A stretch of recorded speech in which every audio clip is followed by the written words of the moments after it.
vamos estudar o Evangelho de Jesus. Era desse jeito. E você não dormia não. Você podia não entender o Evangelho, mas dormir você não dormia. A não ser na hora da prece, que eu disse para ele um dia, ele não gostou muito não. Eu disse: para você é beiço mole. Isso que é isso, Jacó? Diga: rapaz, você, quando você está vendo palestra, você fala, e você é interativo, porque Jesus, porque Allan Kardec, porque Chico Xavier. Meus irmãos, agora vamos fazer a nossa prece. Jesus, abençoa-nos, Jesus. Eu digo: eu não acredito. Ele estava manifestado em que hora? Antes ou depois? Porque é uma manifestação, né? Eu sei, tem gente que fica aborrecido quando eu conto isso, mas é isso mesmo. Tem muito beiço mole nesse mundo, meu Deus. Aqui eu não preciso explicar, mas quando eu estou lá em São Paulo, por exemplo, o pessoal de São Paulo, de Campinas, é um pessoal besta danado, sabe? Aí você vai falar, mas não é todo paulistano, tem as exceções, mas tem umas, rapaz, que é um negócio sério. Aí você vai falar beiço mole, eles ficam assim: o que é isso? Eles não sabem o que é beiço mole. Aí eu vou e digo: aqui em São Paulo, vocês são mais sofisticados, vocês chamam de lábios flácidos. Não mas eles já sabem, de tanto me assistirem e me ouvirem, já sabem quando eu falo beiço mole, eles riem, gostam. Mas tem, na minha espírita tem tanto beiço mole. E aqui tem beiço mole do minhoco aqui no auditório hoje, né? Lá em Recife tem beiço mole? Não, né? Recife não tem não. Foi lá em Recife que aconteceu aquilo que eu contei semana passada, que eu estava fazendo a palestra e falei de beiço mole e tal, e todo mundo riu, todo mundo gostou da história. Quando no final aí chegou a presidente do centro, que estava fazendo uma viagem, e chegou antes para poder participar do encerramento. Quando ela entrou e todo mundo: oi, coisa boa, essa é a presidente, e todo mundo riu para ela. Eu digo: nossa, o pessoal aqui é muito amigo, todo mundo aqui é. E aí ela foi lá onde eu estava, ainda estava no encerramento, pronto. E aí quando eu terminei, disse: bom, agora nós vamos pedir a nossa presidente aqui para fazer a sua saudação e conclusão, né? Sou, meu irmão, mas olha, eu estava, e ela falando meio nordestino mesmo: eu saí daqui, que pena, porque eu estava doida para participar disso aqui, eu fui, mas foi uma viagem tranquila. Uma viagem tranquila que a gente vai acompanhando os bons espíritos e tal, e falando rápido, ágil, mas que pena, eu queria tanto estar aqui com Jacó, mas eu sei que vocês aproveitaram, depois vocês vão me contar e tal, mas tá bom, e muito obrigado. E agora nós vamos fazer a nossa prece. Maria, mãe de Jesus, que eu olhei, estava todo mundo assim. Estava todo mundo morrendo de rir, né? Mas eu digo: meu Deus, eu estraguei a prece da mulher. Porque por isso quando eu falei de beiço mole, o pessoal riu, que foi muito. E eu digo: meu Deus, por que esse pessoal está rindo tanto? É porque era a diretora, ainda bem que a diretora não estava, e ela não ouviu, coitada. Porque se ela tivesse ouvido, ela teria feito uma prece assim mais: Deus, ajuda-nos, Senhor, para segurar os lábios e não dizer o que eu quero. Mas tem cura para beiço mole? Tem, mas nem magnetismo não. Então aqui nós temos o que nós falamos: despeça todos os centros da frente e despeça o esplênico. Tem pessoas que têm dificuldade de fazer esse movimento, e aí fazem assim: mão no coronário e desce, mão no coronário e desce.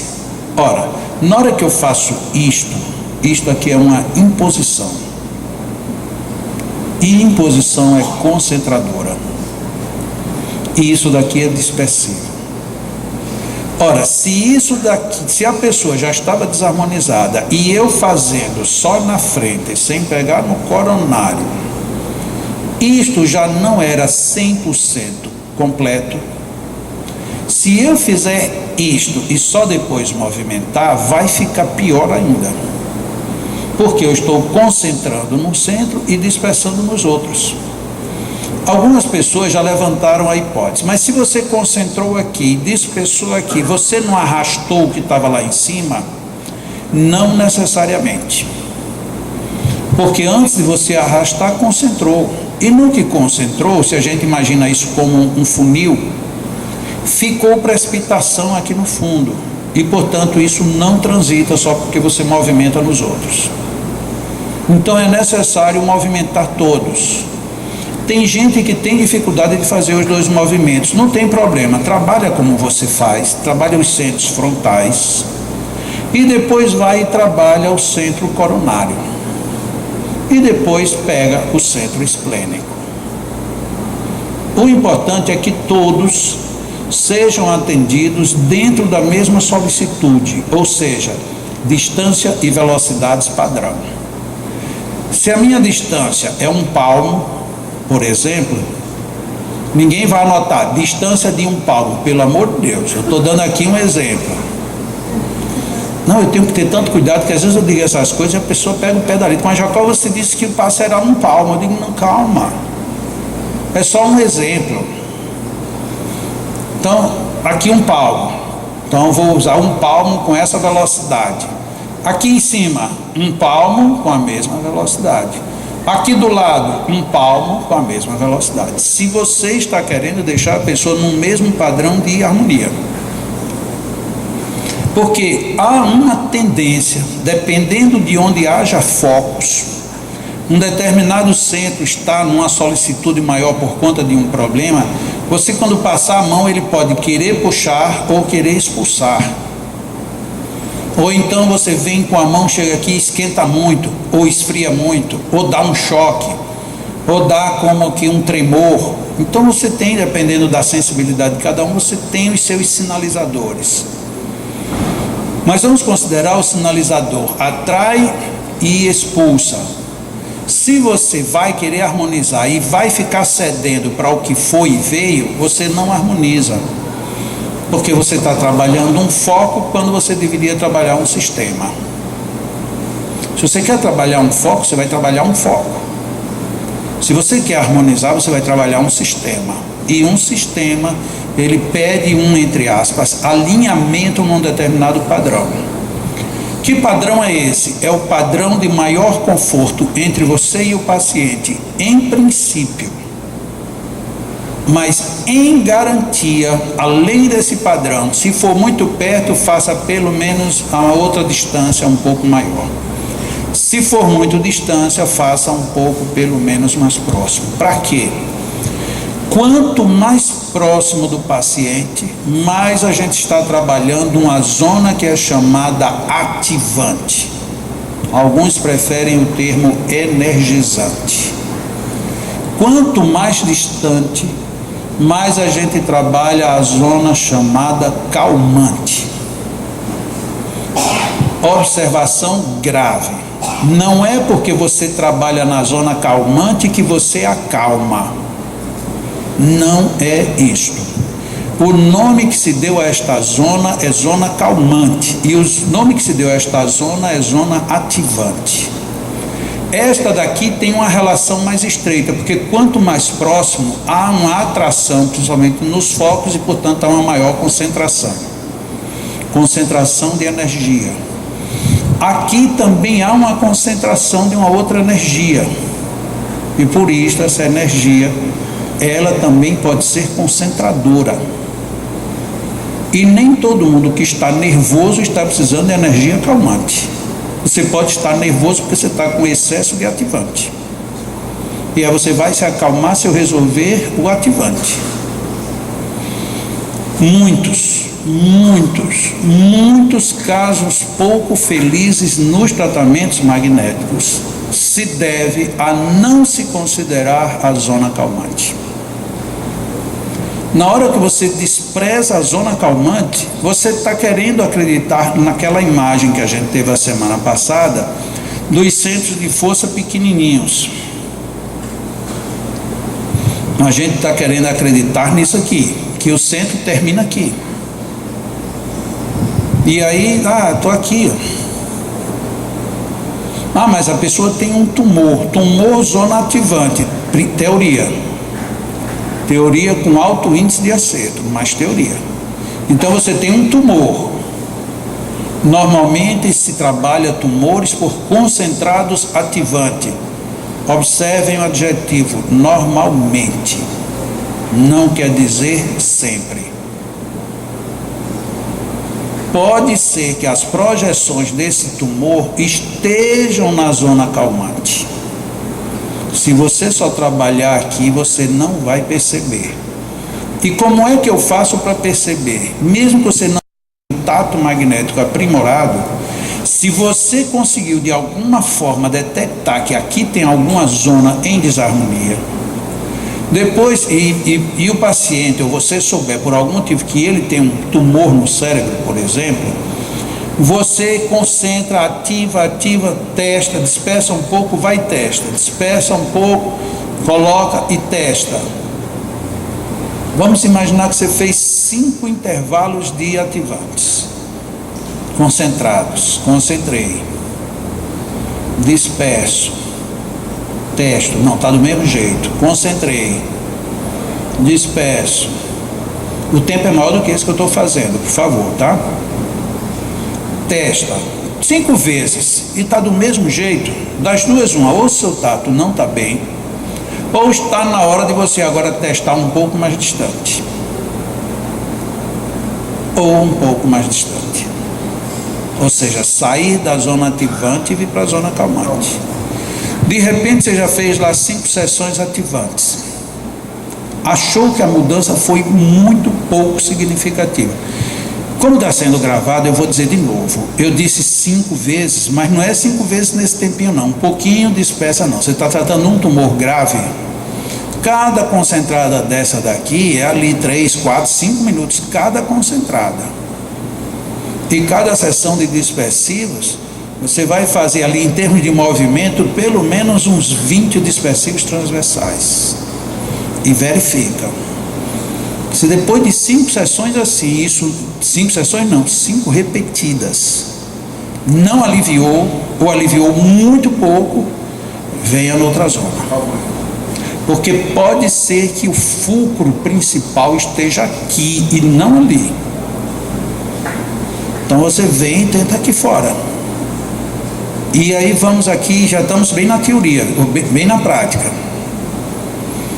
Fiz aqui, concentrei, dispersei, testei, eu não tenho certeza de se melhorou.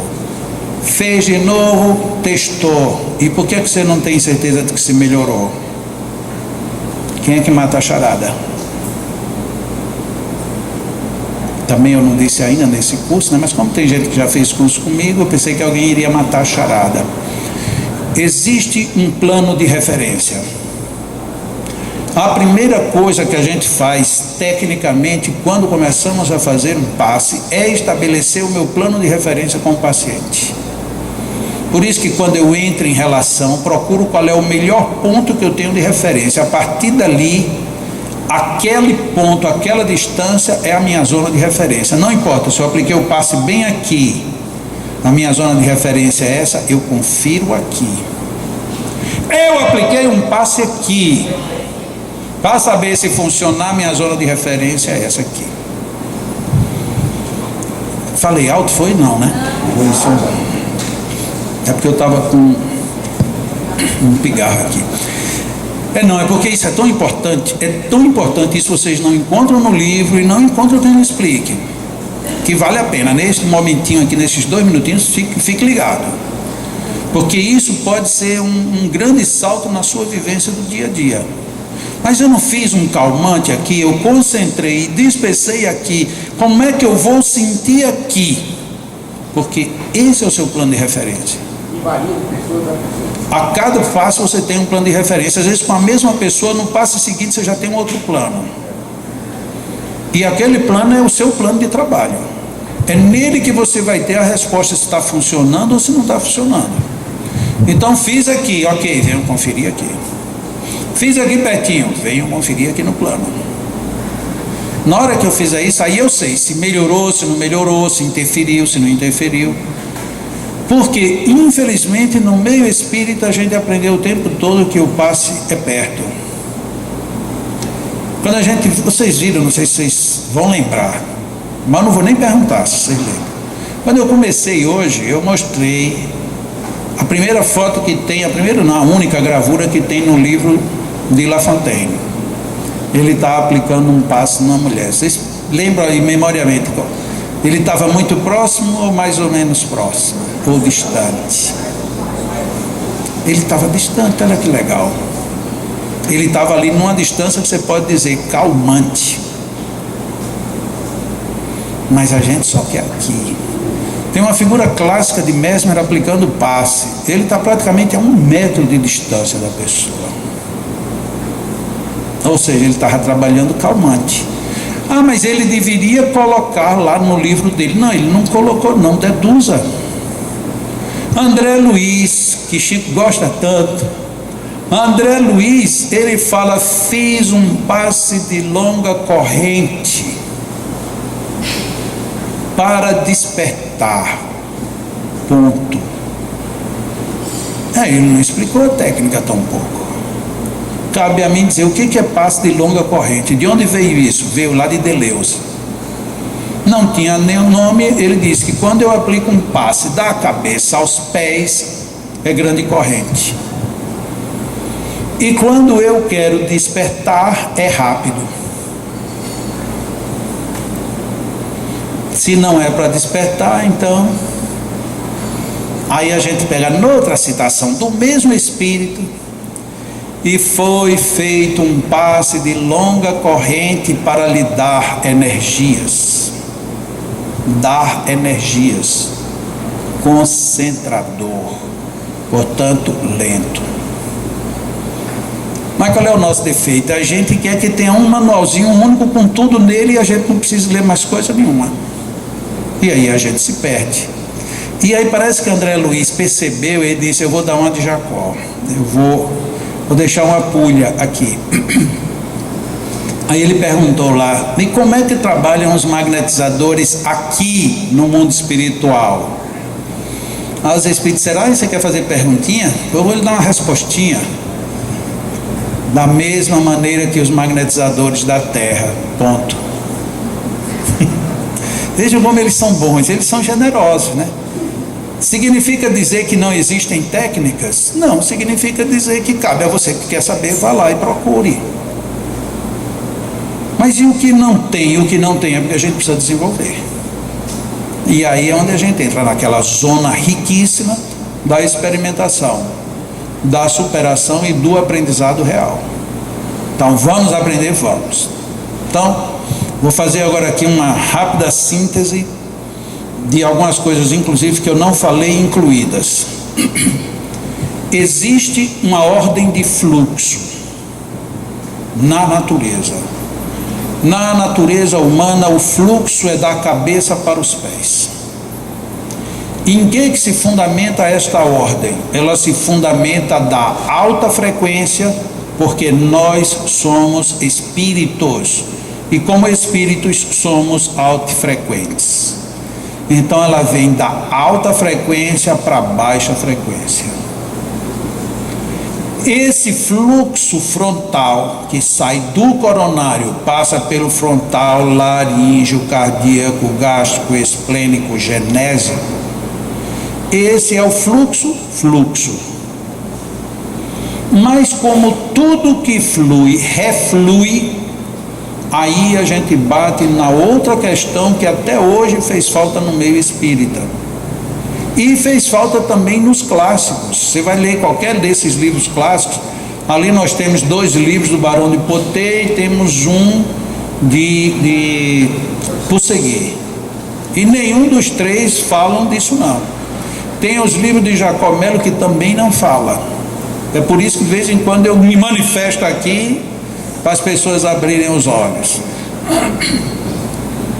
Aqui é fluxo. E o refluxo está naqueles centros que a gente viu semana passada. Humeral, básico e o que está aqui na altura do umbigo. Como é o nome dele que eu esqueci?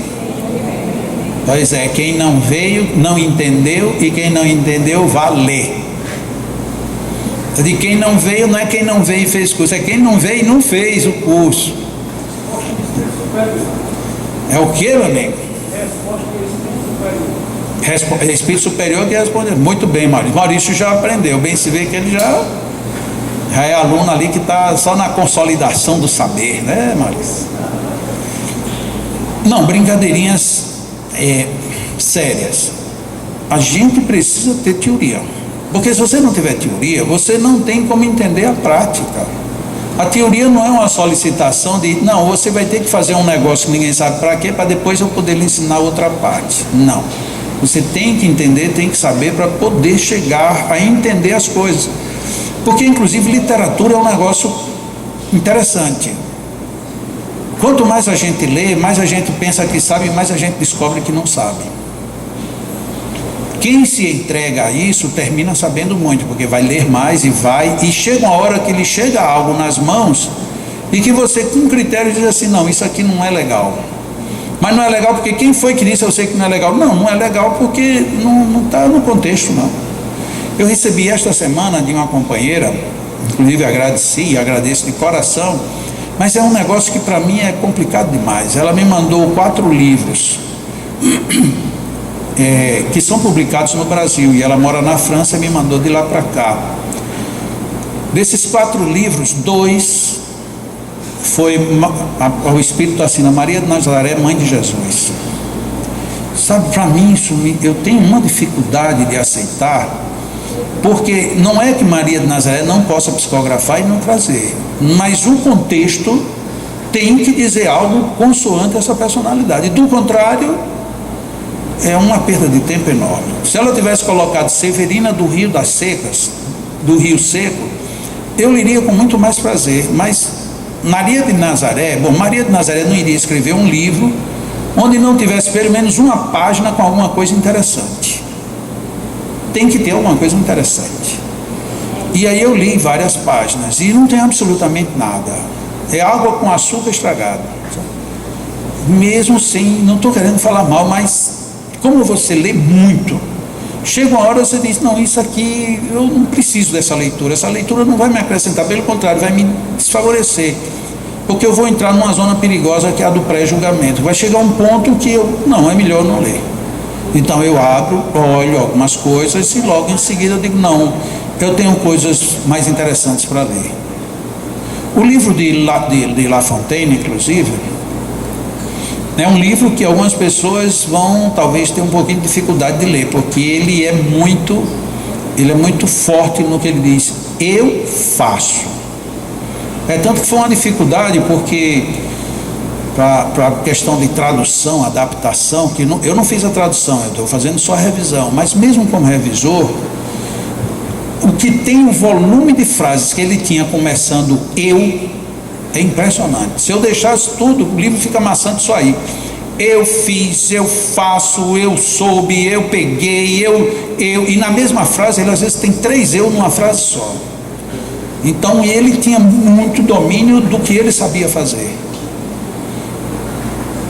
Tornou-se um livro às vezes um tanto quanto ruim de se ler em alguns momentos, sabe? Porque ele tem tanta certeza do que ele faz que ele não apareça ninguém na frente dele não, porque ele passa por cima, e passa sem dar muito atenção, né?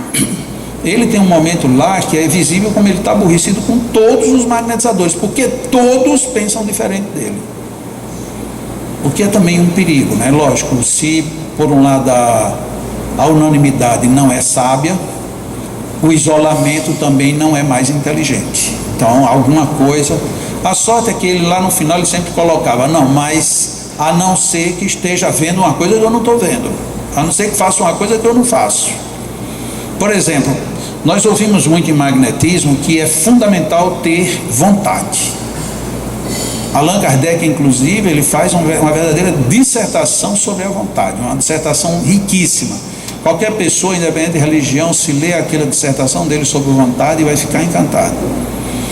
Lógico que tem que ter uma noção de espiritualidade, porque ele está sempre fazendo o link com o espírito, com a alma, mas ele fala sobre a vontade. O La Fontaine, ele começa dizendo que não existe vontade e magnetismo. Não existe, tudo é ação física magnética. Você tem que saber ler, porque se você não souber ler, você fecha o livro. Eu, como tinha que fazer a revisão, fui lá na frente. Quando ele termina a guerra dele contra a vontade, Aí ele começa a entrar no que ele chama de efeito físico do magnetismo. O efeito físico do magnetismo começa na hora que você decide a fazer. Começa à vontade. Ou seja, a briga dele não era contra o que nós chamamos de vontade. É o que ele entendeu na época o que era vontade. O que era vontade? Eu tenho a vontade de que você vai ficar bom e você vai ficar bom sem eu fazer nada. Ou seja, era a passividade. O que ele chamou de vontade era o excesso de passividade. E passivamente você realmente não faz. Ele estava correto. O problema é que ele não entendeu a vontade nos outros. Ele entendeu a vontade do jeito que ele concebia a derivação da palavra. Então, vontade é você não fazer nada, é só querer, e esse querer, sem você agir, você não faz nada. Sim, mas ninguém disse isso. Mas foi assim que ele entendeu e foi assim que ele brigou. Quando a gente lê bastante, a gente termina começando a descobrir determinadas nuances do aprendizado. Então você vai ler um La Fontaine, se você for muito fechado, você não lê o livro. Não lê porque ele começa a brigar.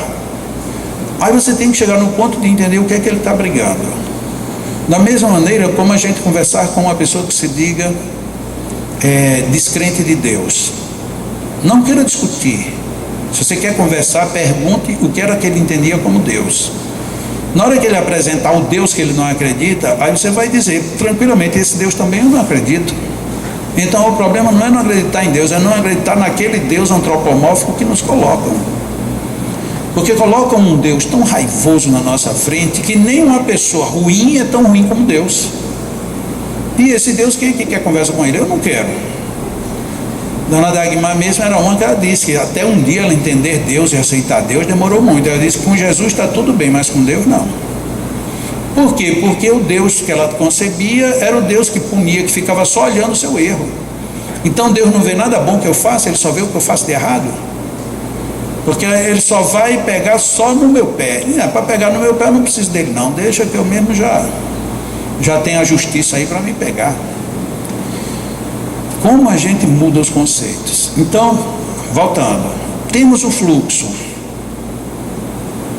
e há a necessidade do refluxo. Aqueles três centros, o Meral, Men, básico. Alguém já me perguntou, quer dizer que só tem três no refluxo? Não, tem infinitos. Mas como a gente estuda por centros principais, aqui nós temos três centros principais. Mas aqui a gente vem de cima para baixo. E lá o fluido não vai de baixo para cima. Então o passe nas costas é de baixo para cima. Veja a questão do conceito. O trabalho energético é sempre da alta frequência para baixa frequência. Sempre. Na frente, alta frequência para baixa frequência. Atrás, alta frequência para baixa frequência. Quer dizer então que atrás não é de baixo para cima, não, de baixo para cima é congestivo. Seria como aqui atua pela gravidade e aqui atua por compressão. Você comprime os êmbolos lá de baixo, o momento lá de baixo, e o êmbolo empurra para cima. Então, o que muitas vezes nos falta no passe, mesmo que a gente não vá fazer tratamento, não entenda mais nada, hoje de tarde eu já não volto, muito bem.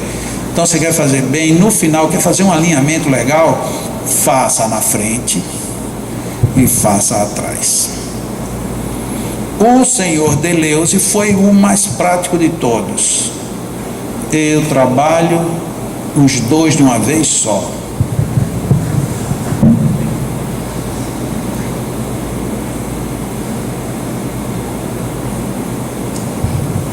E criou os perpendiculares. Qual foi o primeiro benefício que o senhor Deleuze encontrou nos perpendiculares? Começou a curar pessoas com epilepsia, com convulsões. Todos? Não. Só isso? Não. Mas foi a técnica que revolucionou na época. Perpendiculares.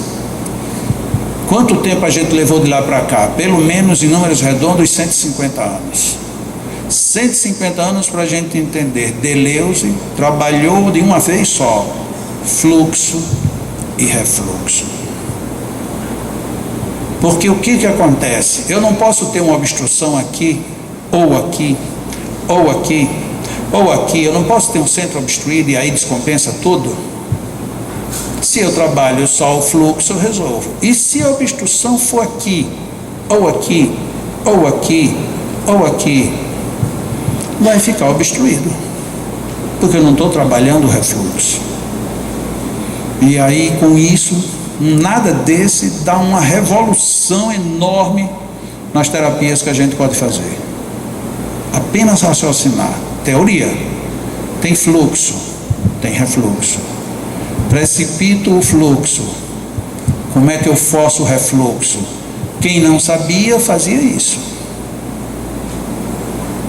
E depois o paciente ficava passando mal. Tivemos um exemplo desse aqui na nossa casa. Com toda a teoria, com todas as informações, um companheiro nosso achou que ele deveria experimentar. E naquela cabine ali, ele pegou uma senhora e fez os fluxos e disse: não, mas se o refluxo vem de baixo para cima, eu vou experimentar de baixo para cima. Lógico que ele não pediu autorização a ninguém, mas ele foi lá e você veja que os fluidos fazem até barulho, né? Quando terminou o passo, ele fez o óbvio: a senhora está bem? Estou ótima, graças a Deus. E ela foi embora. Não estou falando da casa espírita de ninguém, não. Estou falando desta casa, nesta cabine aqui. Na outra quarta-feira, ela chegou: olha, tudo bem? Como é que está a senhora? Estou bem. Já não é estou bem, é estou bem. Que a gente não está, a gente está querendo estou bem, não importa como você disse, para a gente você está bem. E aí ele: e vamos para o refluxo, vamos lá.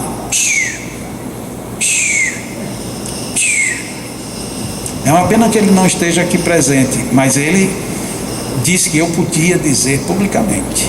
Só não vou dizer o nome porque é uma questão só dele não estar presente. Então, mas é um companheiro nosso aqui do Leão, que no momento ele está em viagem. Como nós, quando terminamos, temos uma avaliação na quarta-feira, infelizmente nem todos ficam, porque a maioria vai trabalhar, mas ele sempre ficava. E ele contou e registrou o que ele fez. Portanto, ele não fez escondido, nem com subterfúgio.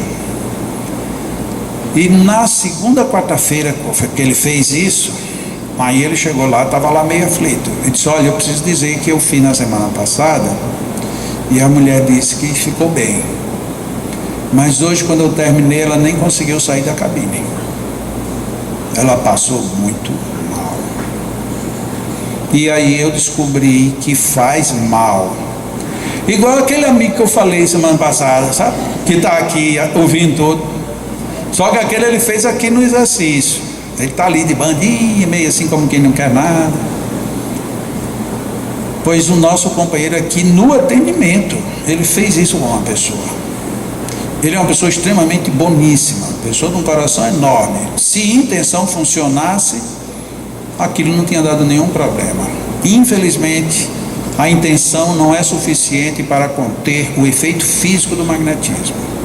A mulher passou mal e foi socorrida e teve que ser refeito tudo para ela poder ficar bem. E ele disse: nunca mais eu farei de baixo por cima. Então, são coisas que a gente pode até usar. Se você tem pouco potencial magnético, se você vai fazer um passe muito rápido, às vezes você nem tem uma resposta tão forte.